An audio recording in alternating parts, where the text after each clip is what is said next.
Hello, fellow human. This is day 23 of my 30-day talk to camera challenge.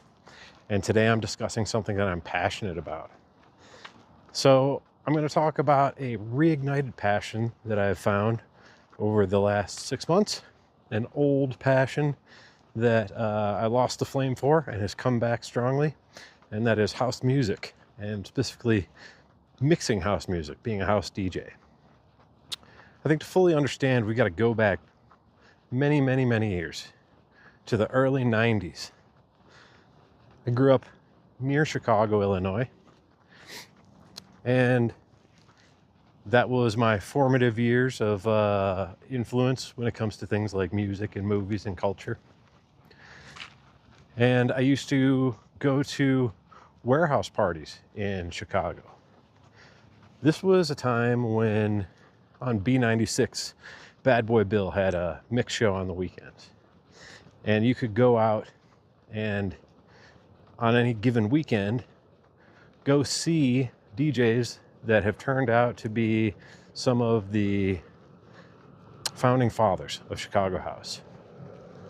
So my musical taste in house music was influenced by folks like Derek Carter or DJ Sneak or Paul Johnson, Johnny Fiasco, Green Velvet, Mark Grant, those guys. And it was not uncommon to go out on a Saturday and you would see Derek Carter and DJ Sneak, and DJ Dan pops in, and then Terry Mullen comes in from Wisconsin or whatever. It was pretty insane looking back at how lucky I was. So it's no surprise that house music for me was this perfect blend of disco and funk and soul and gospel, and you smash them all together and you put some dance beats behind it, and it just does something. It moves me.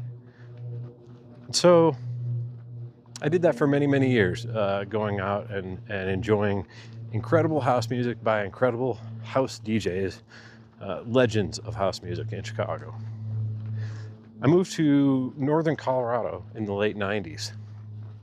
And besides the two people that I knew from my hometown, it wasn't long before I made a new group of friends. These were folks that were involved in the dance music scene in Fort Collins. And that's how I met most of my tribe there. They had, when I moved there in the late 90s, there was two separate nights in Fort Collins. There was one at a place called Nightingale's, and then there was one at a place called Tony's. And these folks were really welcoming. There were some talented DJs that played really good music, but I never really heard what I was accustomed to hearing back home. So I figured I would fill that gap and learn to mix records myself, bring Chicago house music, the type of house music that I had learned to love, to all my friends in Colorado. So I had a couple friends that had turntables and mixers, and they let me use them and practice and learn how to mix. And, eventually I had my own gear. And over a course of about 8 years, I started playing parties, started playing clubs, residencies in Fort Collins, came down to Denver here to play, Boulder, up in the mountains, Vail, Breckenridge. Went home, played in Chicago. Had a friend that arranged for me to play at a party in Montreal. That was crazy. That was, I think, like 5,000, 6,000 people. And it was what I did. Of course, I made money, not enough money to fully support myself. I still had to work in restaurants almost the entire time. And despite that, I would say I was playing, once a week, certainly twice a month. And I got to a point where I was fairly well known in the house scene in northern Colorado and down here in the Denver area.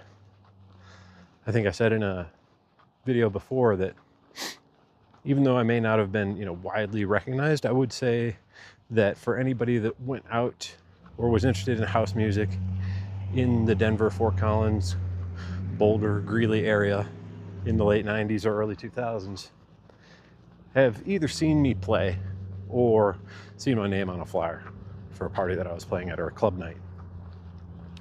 After a while, I became really, really jaded.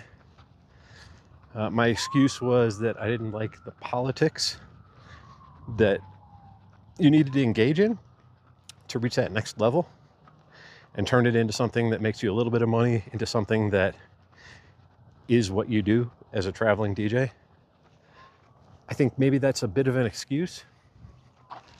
It was certainly one contributing factor, but this was also the time when people were starting to use CDJs. And I was a vinyl guy.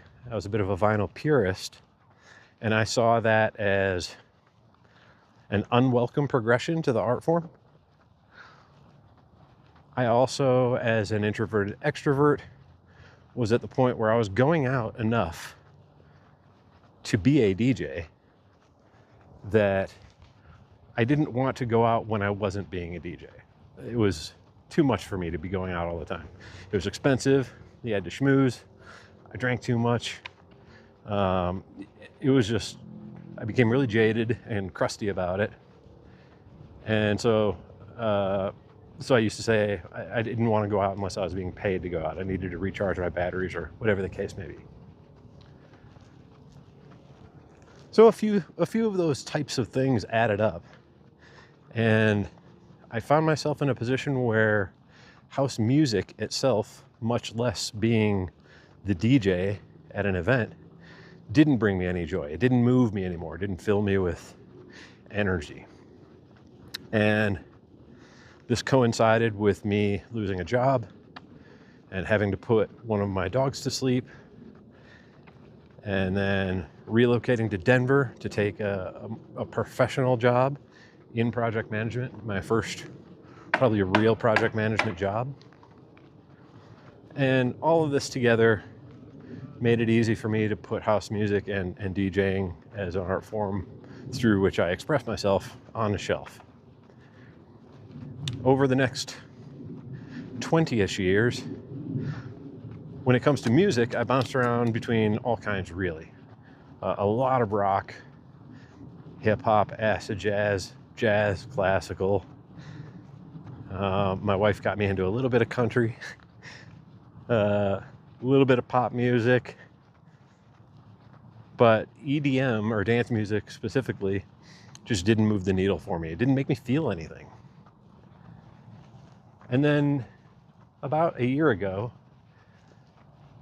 I started hearing electronic music that did stir some feelings in me.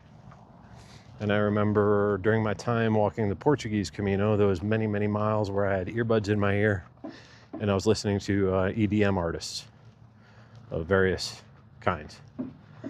And something awoke in me. And when I returned, I went to a party up at my friend's house. One of my buddies was mixing records, and I kind of got, hungry to do it. I started itching. It made me wish that I wanted to pull out my old vinyls and see how I would sound if I were to, start mixing them again. And so I made a decision after a little bit of research that if I was going to get a mixer, I might as well get a decent mixer so that I could not only use digital files and mix new music, but also hook up my turntables and mix my vinyl. And I also wanted an effects processor because that is a really fun addition to the fundamentals of mixing. One thing leads to another. I got a really nice DJ unit that has all the bells and whistles. And I started downloading some digital music to play. It wasn't long before I noticed the difference in quality between the new music and the old music. A little bit prohibitive to me in the way that I want to mix.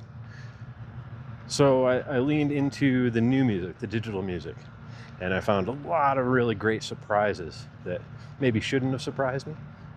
For example, it just absolutely delighted me to learn that producers are still using samples from the same music that I was playing back in the days. Either I was playing the original versions of these things that have become staples and fundamental house tracks that are now sampled and reimagined, or I was playing the first or second or third generation of things that were sampled by DJs before me. So I don't know why I should have been surprised, but it was absolutely delightful to hear songs that sounded and felt like the stuff I used to play because they were using the same samples that have been reimagined or reproduced or cleaned up. And it really blew my mind. So here I am as a person who's a bedroom DJ with this reignited passion for house music. In the last 4 months since I've picked up the hobby again, I have accumulated, I don't know, my crate, quote unquote, my crate is probably 150 or so tracks. And I've been building sets to organize them. And these sets are of non-repetitious nature. So that is to say that no song is repeated among any of these sets. Back in the day, I used to have little vignettes of 2 or 3 records that I was always mixed together. And I would use them as kind of like tools to change the vibe from this thing to this thing. Or there was usually an intent or a purpose for having these small sets of records. Now I'm building hour-long sets that accomplishes the same thing. There's movement within these sets. There's also blocks of continuity, so to speak. They're just longer. And if somebody were to say to me, I got a party tonight, got all the equipment, I just need a DJ to play for 6 hours, I could go and just string all of them together. And these are all mixes that I have practiced. I know they sound good, that music sounds good together, and I can create movement from one vibe to another, one sound, one slice of a subgenre to another. It's really fun. I'm having a lot of fun doing it. It's a good creative outlet for me. It's been great for me to have something constructive to fill some of my time. It's interesting, I decided to buy the unit and start playing records before I left my job, and so it's been really nice, in addition to this walking, to have a creative outlet to give me something to do rather than just sitting on the couch and binging Netflix or drinking all day or whatever. Anyway, I still don't know if my aspirations have changed. Originally, it was purely bedroom DJ hobby for me. And of course, I'm happy to share my mixes with folks that want to hear good house music, what I think is good house music. But the more I play and the more I talk to people and the more I think about it, the more I wonder, how would I do in a Denver club? My sense is that if you put me in a club with a bunch of people that like house music, I'm going to make that place bump and sweat. But you never know. Maybe there will be an opportunity in the future. Maybe not. I'm happy doing what I'm doing, and certainly am aware that these feelings I have of curiosity and maybe a hunger to play in front of a larger group of people, maybe I need to be cautious about that intuition. And if there's an opportunity that presents myself, I need to be very aware of how I'm approaching it and how it feels and how much I want to invest in it. Those are my thoughts for today, day 23. Y'all, we're right around the corner from being done. I will see you tomorrow for day 24. Hope you have a great day. Ciao.